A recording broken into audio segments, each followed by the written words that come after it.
Ugh. Yep, that's how I feel.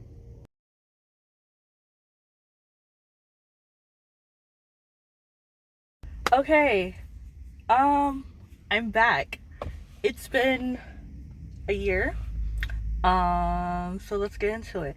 I'm Janice. This is my channel called Vibing with Janice, and I was supposed to make a video 2 years ago, technically a year ago, about how I ended up in California, and then life happens, and now I'm leaving where I'm at in California, and I'm making this video now in the car because if I don't, then I will be, I don't know, it's probably gonna be like another like 6 months before I remember. Then I'm gonna make the video and everyone's gonna be like, Janice, what happened?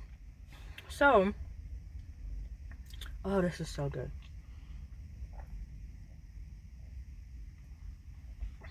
Yeah. Plus, I was getting donuts, and there wasn't a long line to this donut shop that usually has like at least a 30-minute wait. So I was like, damn. I told my roommate I was gonna be home in like an hour. What am I gonna do? Because I should probably be out the house right now. So we're gonna do this video in the car. 1 second.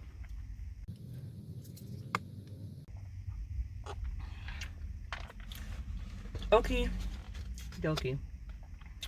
Yeah, let me take my hoodie off before. So, where do I begin? Okay, so my plan is this video is gonna be me and my culinary journey, how I ended up in California, and what have I been doing the last 2 years. I don't know. Anyway, it's been forever since I've done this, so don't I look cute, guys? I have like 2 weeks before I start my new job, so I wanted to be a decent human being for once. Anyway, let's get into it. I am a culinarian, chef, cook, whatever the term is for people that work in this restaurant industry, in the kitchen, professionally, and want to advance their career, yada yada yada. I making this video because the last 2 years have been like a whirlwind of like advancement for me, and that's been really interesting. And obviously I don't give myself enough credit for how far things have come. So I want, is the door locked? The door is locked. Anyway, I didn't give myself enough credit for all the things that have happened, but also I just wanted to explain my story a bit because I think like with the restaurant industry, there's been a lot of changes since COVID, and I know we always say that with like any industry.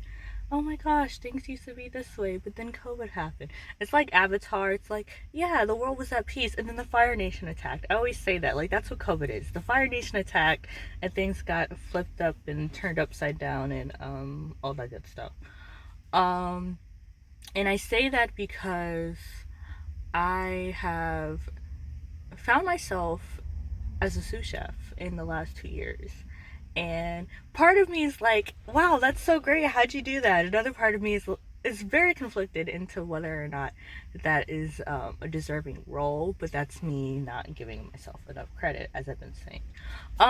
But to give some foundation and kind of start, not really at the beginning, but like, I don't know, a starting point, because I will ramble.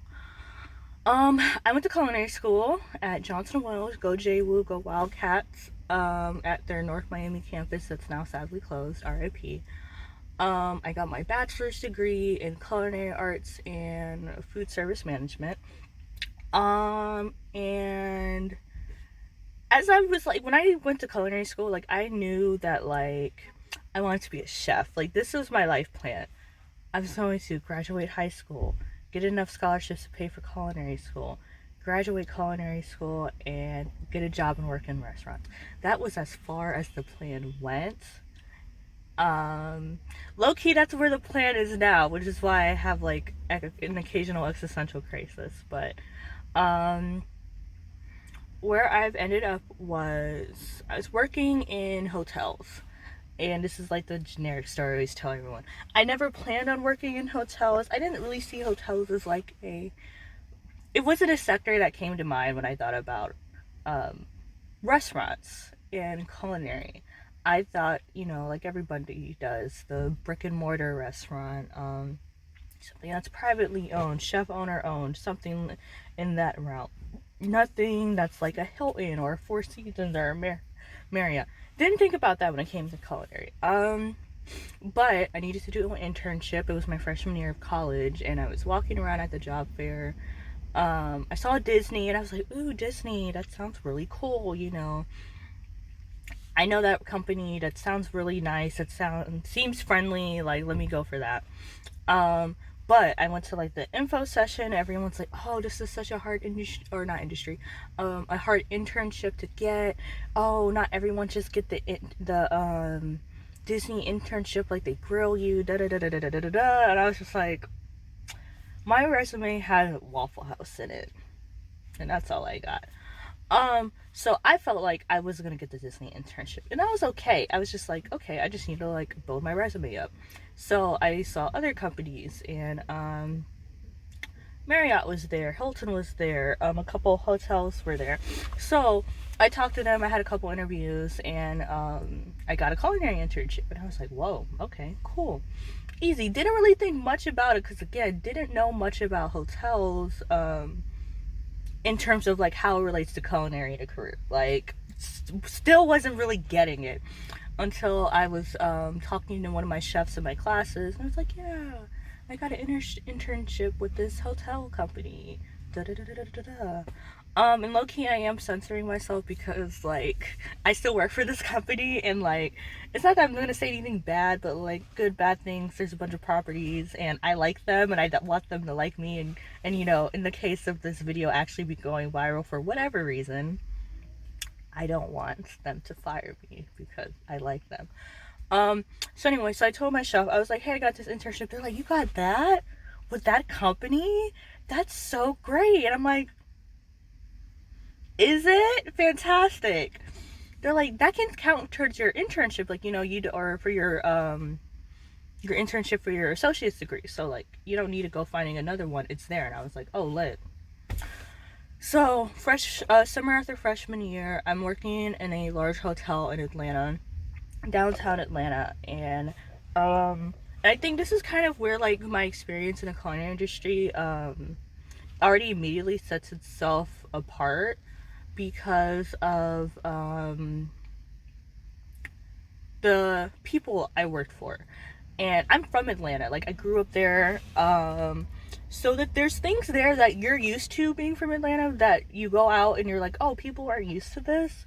And that's like black chefs, black managers, black department leads, and not just black, like diversity. Like the general manager when I was at that hotel during my internship, black woman, probably been with that company for like, I don't know, 20 plus years. The banquet chef, black woman. Purchasing manager or department head, black woman.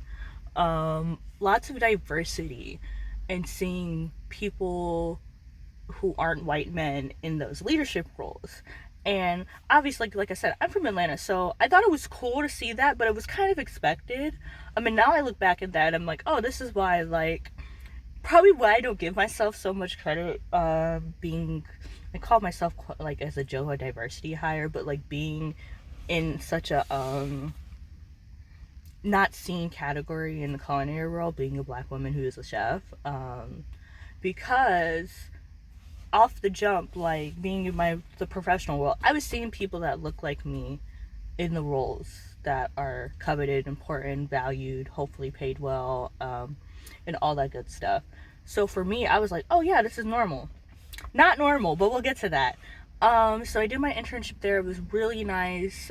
Started in banquets, worked in outlets. I was there during Dragon Con, which is like the blackout dates, which means like busy, full capacity, all that good stuff. And I liked it. And I was like, oh wow, this is nice. Like, this is comfortable. Hotel is cool. And like I said, well-known company. I can continue in this company because they have a bunch of properties everywhere. So I was like, boom, I'm set. So after my internship, I extended it for like an extra 2 weeks because I just loved it so much and I was making money. So I was like, shoot, why not? I need money for school.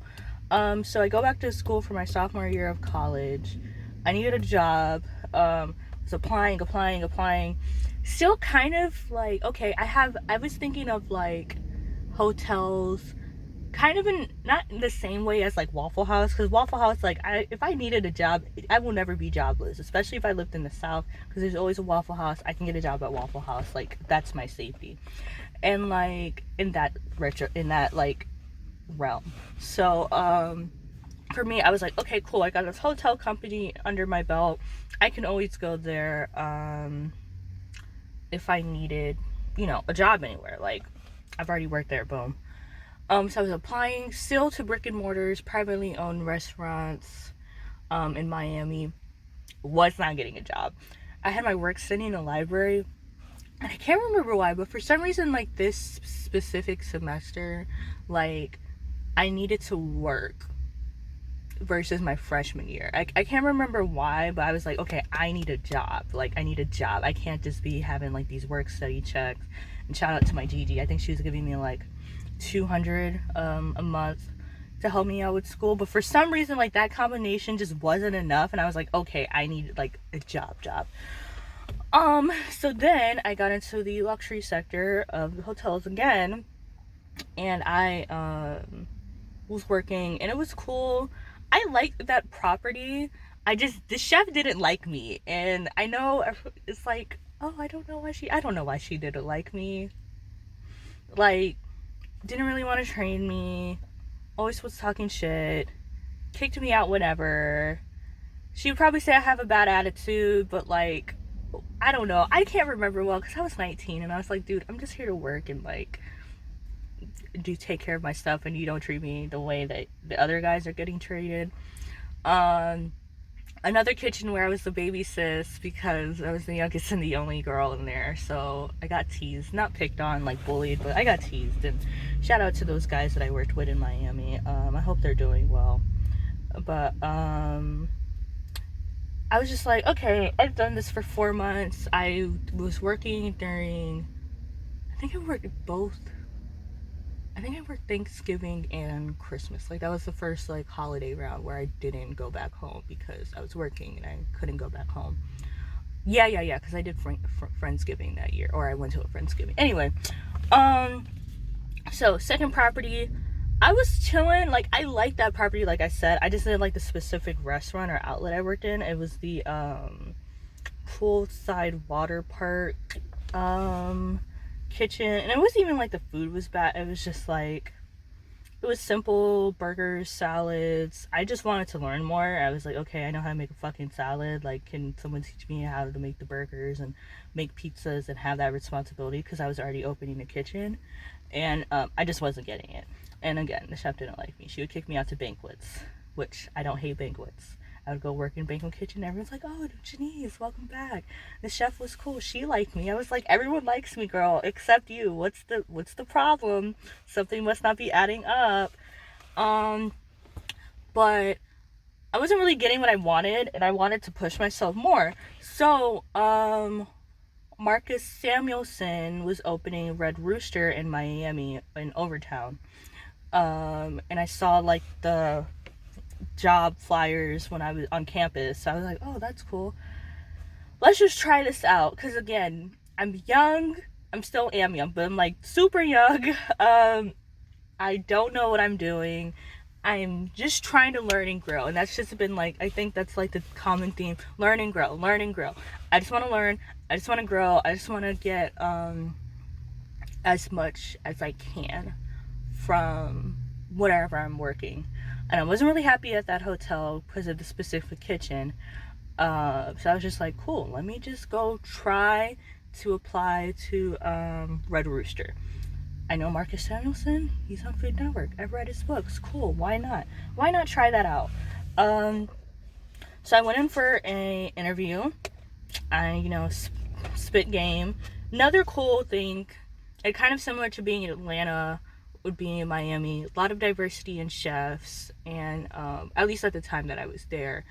And at that specific hotel, when they were originally planning to open, the chefs are black. So I was like, easy. I got this. I got this job. Easy. I'm a black queen. Not that I said that or I just thought it, but I was like, diversity hire. Black man and black girl, help me out, please. And I did get the job. And I think we were opening the we're gonna open the restaurant. They're very accommodating because obviously I was in school. And you know, we're training, we're getting the kitchen ready, we're cleaning, we're practicing recipes. I would go straight from my last class. I would Uber downtown to Overtown, Miami, to be there. I think it was only like a week. Then I went back home for what's it called? Spring break. And the thing is, like, while I got the job offer from that restaurant, I hadn't left the hotel yet. I don't remember why, but I think it was just like the way that, sorry, someone's getting out behind me and I don't know why they stopped the car right behind the car, but anyway. ADHD. Come on. Yeah, so I can't remember the timeline, but basically I hadn't like given my notice to the job, to the hotel yet, because I was like, oh, still there. So anyway, and the restaurant wasn't like officially opening anytime like super soon where I needed to leave. So I go home for spring break, hanging with the family. I go back to campus. I have my cat with me, my baby Ash. Maybe I'll put a photo somewhere if I remember to do that, because if I remember how to edit. And literally 10 days later, they're like, all right, there's this thing called COVID happening. Everyone pack your bags and go home. Period. So I had to pack up my dorm and my cat, and I had to go back to Atlanta. And like, not like literally 10 days after coming back home from spring break, hotel job gone, new restaurant job gone. Nobody knows what's going on. People are sick, people are dying, a bunch of craziness is happening. What is going on? So that was college. So I think that was like spring trimester of 2020, obviously. And now we're in the dark times, the dark ages of 2020, and what the hell is going on? Sorry, Mom, for my language. I am trying. But yeah, so at this point, I don't really want to say like survival mode, but there's a lot of stuff going on at home. I still need to pay for school. I was taking summer classes, because like my academic advisor was like, hey, if you just take like 5 summer classes and 4 fall classes, you'll finish with your degree. And I was like, how did that happen? But apparently when you're a nerdy, you just take extra classes just because you can finish your degree early. So shout out to nerdy Janice. So during the summer, I was like working for Amazon, packing up bags and stuff, which we saw in the vlogs if you've been here before. We're just gonna fast forward now because this is supposed to be about my culinary journey. I went back to working for Waffle House. So like I said, I will always have a job if there's a Waffle House nearby. So I was doing overnights there while I was in school. Trying to take care of my mental health. Finished my degree, and I was like, okay, cool. I'm done with school. Waffle House is cool, but that's got me to pay my culinary bills, have some money saved up. COVID seems like it's getting better, so I want to have a job in a restaurant. And the thing is, like, I knew about this manager and training program at the hotel company I worked for. And, you know, I'm like, oh, let me see what that's about. Because, you know, I just finished school, and then, you know, obviously COVID's happening. So they're like, we're not accepting applicants. I'm like, yeah, no, I respect that. That's fine. Don't be killing folks just for money. So I got a job at a Spanish tapas restaurant in Buckhead, downtown Atlanta, the bougie side. And that was the first restaurant I worked with at after college. And I give a lot of credit to that restaurant. I was there for a year. Diversity in chefs, black chefs, Hispanic chefs, women chefs, just all the things, friendly, and I remember even saying this like in my interview, and I think I've always said this in interviews, but especially like between like 18 and 20, I would just say that like, yeah, I just want to learn as much as I can, and I want to work every station, and I just want to like see as much as I can, touch things, help things out, get as much exposure as possible. And I definitely got that at this restaurant. Shout out to the Pig. That's not what it's called, but you guys know what I'm saying. In Buckhead. That was a great another foundational piece to my career. I started with charcuterie station, and I was learning how to slice not prosciutto. God, they would kill me if I said that. I would learning how to slice like jamon iberico and jamon paleta and bresaola and serrano and all these different cuts of meats. I'm learning how to make pickles and jams, and I had creativity to do so, and I think that was also what was important. Like I wasn't and not that it's bad to be given like a recipe book and say, hey, here's how to just make this, because that's definitely good for like your technical skills and stuff like that. But I was just able to try stuff. I was like, hey, what if I made like a peach mint jam or something? And they would be like, yeah, go for it. You want us to order you peaches? And I'm like, yeah, they're okay, here. Oh, you want us to order you apples? Sure. Okay, here. As long as I kind of had an idea and it mostly made sense, then I was getting the support to make that. And then the chef that was there, he had just gotten promoted to the what are you? The CDC at that location. No, he was the CDC. God, I don't know. Each restaurant has different hierarchy systems and it gets confusing. Anyway, the main restaurant executive chef, whatever, went to another restaurant, so then he got promoted, Chef Josue, and he was just very supportive. Chef Alexis was so supportive. Nicholas, both Nicks. I'm just naming names, but everyone I worked with there was just very supportive. I had an idea. I got to learn it. I got to learn all the stations there, but from charcuterie to fry station to garmager to saute to grill. And I was just comforted there. Like, it wasn't always easy, because like working in restaurants isn't easy, but like when you enjoy the people you work with, it makes it so much better. I was watching other chefs who either did or didn't have culinary, like formal culinary, like school training, grow and develop and get their own recognition. And it was just like, okay, wow, like we're just here to work and cook for people and make good food. I love that. That's all I want to do. I just want to cook for people and make good food. I don't want to deal with ego battles and assholes and I don't know, like just stupid stuff. And granted, it comes with it, but like it shouldn't be like the bulk of your stress and problems, And I was very happy there. And it's kind of weird because it gets to this point where I'm like, why the heck did I leave? And I was having like my mental health battles and stressing, and I just remember this because it's so random. And I had been there almost a year, and it was like on a random Sunday in November, probably before my birthday. And I was like, oh yeah, I wonder if they have that manager and training program again. Let's see. And I opened up, and they did, and I was like, let me just apply. And I applied, and then I had an interview, and I was like, okay, cool.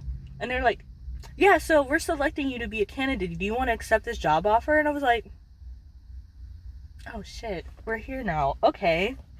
And I was conflicted because I'm at a restaurant. I'm with a restaurant group in Atlanta that I love. I have so much admiration for. I was growing. I was learning. I got recognition. Just like I liked my job. I loved that job so much. Why would I leave that job?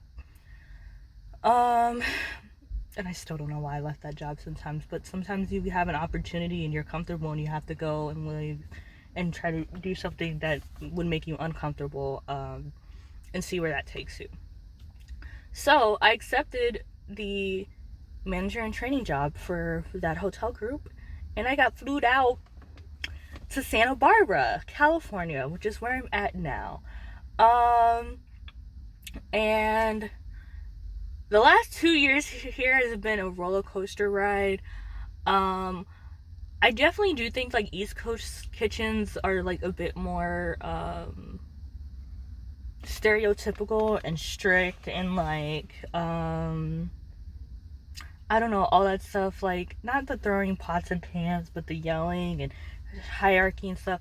But when I got out here, I didn't have that much in Atlanta. Like obviously respect your peers and stuff, but like, I was happy. It was a healthy kitchen environment. Then I came out here, very not strict, but who are you? I had to work to be taken seriously. I had to really gain respect in a way. Because respect is earned, but for some people like me, there's like a base level. And sometimes for some people, my base level isn't other people's base level. So I could, like, this is my base level for respect. And some people, you're starting here and you have to move your way up. And that was kind of difficult. Because I was a very confident line cook in Atlanta. And beforehand, like, I was like, okay, give me a recipe, give me tickets, give me whatever. I'm ready to do it. And the kitchen I ended up being here in Santa Barbara, at least to start, um, I kind of want to say short staff, but they were just used to it. Like, smaller staff, smaller kitchen. The chef's there. He's new. He's trying to elevate things. I'm supporting him in that. But then I'm also in this manager and training program. So what do you do? What's your position? And I'm like, I don't know. You guys tell me. I'm here to learn and grow and develop myself. And what was good about that year, especially besides the mentorship I had with that chef there, was learning the, how do you say that? Not hands-on. Leadership skills, in a sense. I'm learning how to order. I'm learning how to schedule. Interpersonal skills, coming up with ideas. Learning the politics of being in a business, in a corporation that has many other things going on. And that's kind of the challenge with hotels. It's like there's so much going on. And like, people don't necessarily go to hotels to dine at the restaurants. When you're in the luxury sector, that's definitely more part of the experience as to if you're dining at a place that just has like free breakfast and that's the only like food experience you get, instead of like dining or staying at a place that has like a bunch of different restaurants and banquet activities and this and that and this and that.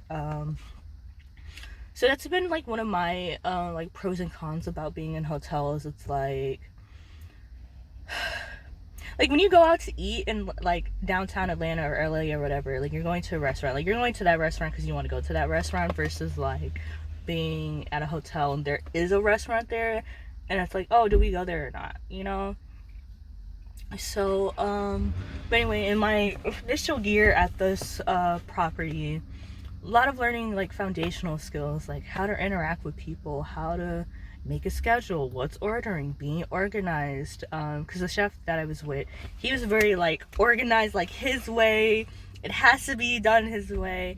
And if you like, you could suggest it be done your way. So you kind of explain where my brain is at, and it'd be like, sure, Denise, or no, which was fine.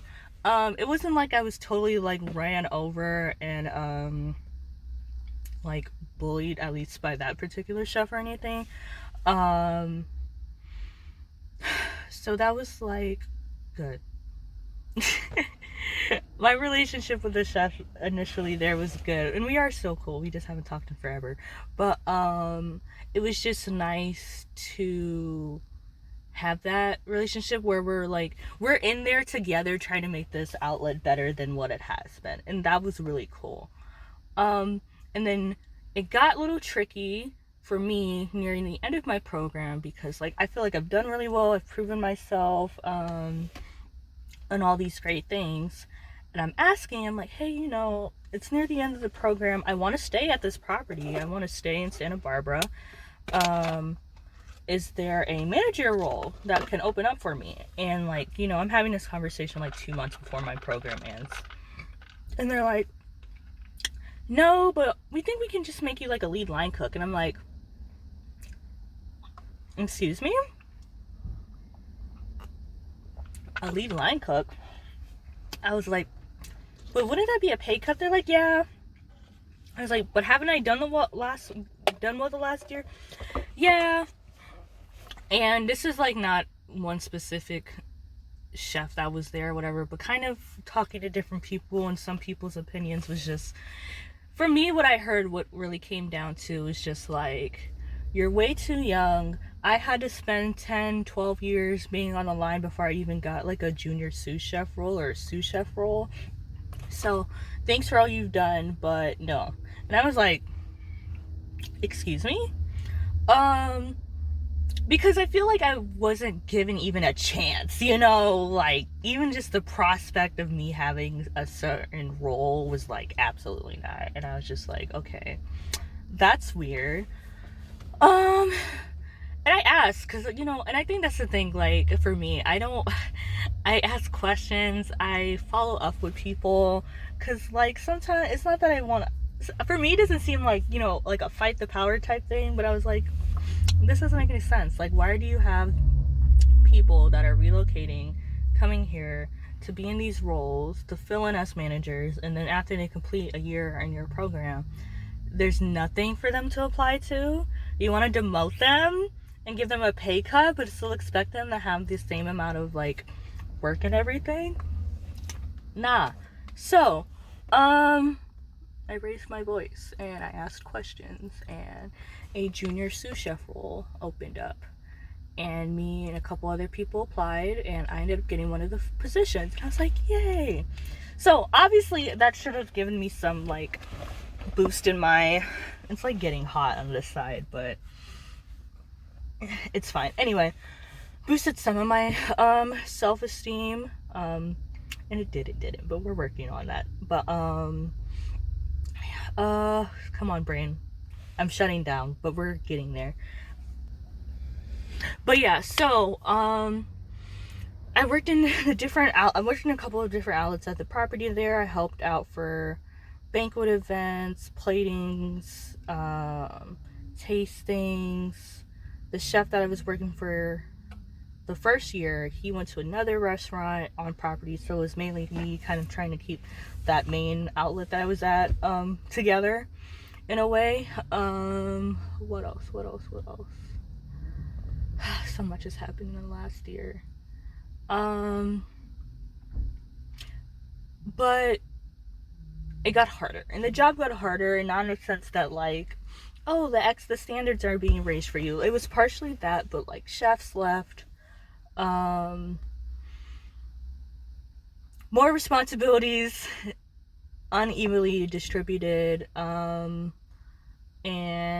like I had to write and launch a menu, and that took months of like menu tastings and trying out new things and training people and all that good stuff. And I think that is one of the better skills I have, is training people. Like, come, you're new, especially because we had like international interns, so it's like, hi, welcome to America, how's your language skills? Beautiful. We're gonna work on that. We're gonna work on you understanding me, because I use a lot of slang and I talk fast apparently, so that's great. I love that though. I didn't expect that. People are like, chef, you talk fast. I'm like, oh crap, do I? Why didn't you guys tell me that when you started? Like, I can slow down. Training people, and obviously a lot of ups and downs and unfair situations and fair situations and praise and beat up moments, and why am I doing this? What am I getting from this personally? But this last year has been good for me in the sense that I I mean, for me, I got like the recognition and respect of being a chef from the team that I worked with, on an everyday level. I had people I trained and developed and saw grow. Um, my mom calls my line cooks for my kids because it was such a small kitchen that I was in and like a smaller team, so it was just a much more closer vibe than I know like if you had one chef and a team of like 20 people. Um, and it was nice, and that's what's been affirming for me in this last year of like I am not a yeller for the most part when it comes to working with people. I probably have a little bit too much patience and not enough, not so quick to correct like I need to, so I'm working on that. um I always tell people, I'm like, look, as long as you care, that gives me something to work with. Like, you care about things being right and you made a mistake, fantastic. Let's work on not making that mistake again, or making mistakes in general, as much. I worked with different chefs and I liked from different properties that were helping us out, and like, they seemed to say I had a pretty good head on my shoulder and that I had potential, and that was nice and affirming to hear because I wasn't hearing that anywhere else, or not as often. Um, so it took a lot of affirming and positivity and hard work and interpreting things a certain way, for me to have um, confidence and respect for myself. Um, and now I'm taking my next step. I'm leaving Santa Barbara. I'm heading out to the desert, and I am maintained a sous chef role, and that has been really cool and affirming in of itself, because I was like, you know, again, you look at the resume, it's pretty short. It's kind of obvious that I'm young, um, and all that good stuff. And there's some biases and some people on the fence about, you know, do we start promoting young line cooks to chef leadership roles because they have the potential, or do we make them work another 10, 20 years on the line before we give them that recognition? Is the restaurant industry going to hold out if we make that second choice, There aren't as many people that want to be chefs and take this line of work as serious and have as many sacrifices. Better than it was 20 years ago, but still sacrifice for kind of what is necessary for restaurants and the industry to survive. Um, but it's been an affirming journey the last, especially the last like 2 months. Like, I was ready to go. I wanted to stay in this company. I wanted to stay in luxury. And I had a tasting. And I have to remind myself, like, this property didn't need to give me a job. Like, it's a job, At the end of the day, they're looking for the best candidate or one of the best fitting candidates to fill those roles. And I went in, I cooked 6 dishes. I almost had a meltdown trying to get there because I didn't have a car. I just bought a car, as you can see. Crazy. But I did a tasting. I cooked 6 dishes. I tried to keep myself level-headed. I used most of my own recipes. And to get an opportunity to move and go to another hotel, has been really affirming. And now for the part that, like, it's always hard for people who want to be chefs to ask other chefs their opinions because they're so conflicted. Because I obviously recognize that my journey is unique, but I also recognize that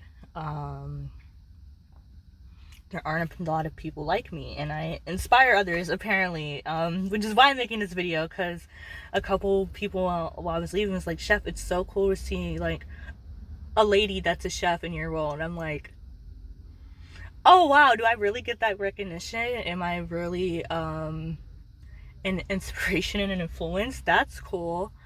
So that's been nice. So I don't have so many like wise pieces of advice that you've never heard from anywhere else.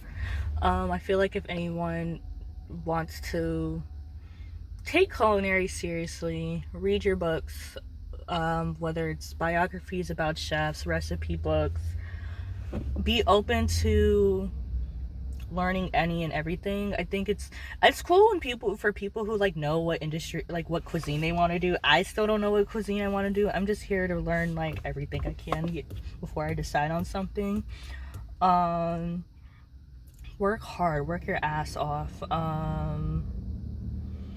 But also don't like be a pushover. That's what I say. But like, get in that overtime, get in those extra shifts. Another kitchen, especially if you're in a hotel, if another kitchen needs help, go work in that other kitchen. I don't care if you hate banquets and you don't really like doing a bunch of prep and, oh, I got a plate for 300 people.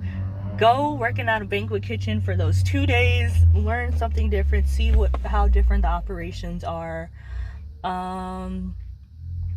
Have confidence in yourself, and obviously that's the bit I'm still working on, but especially in your cooking skill. Don't be arrogant and don't be an asshole, but have confidence. And that's hard, and I know there's a thin line between that. But be receptive towards someone suggesting a new way of doing something, but also have enough sense to be like, okay, I know what I'm doing.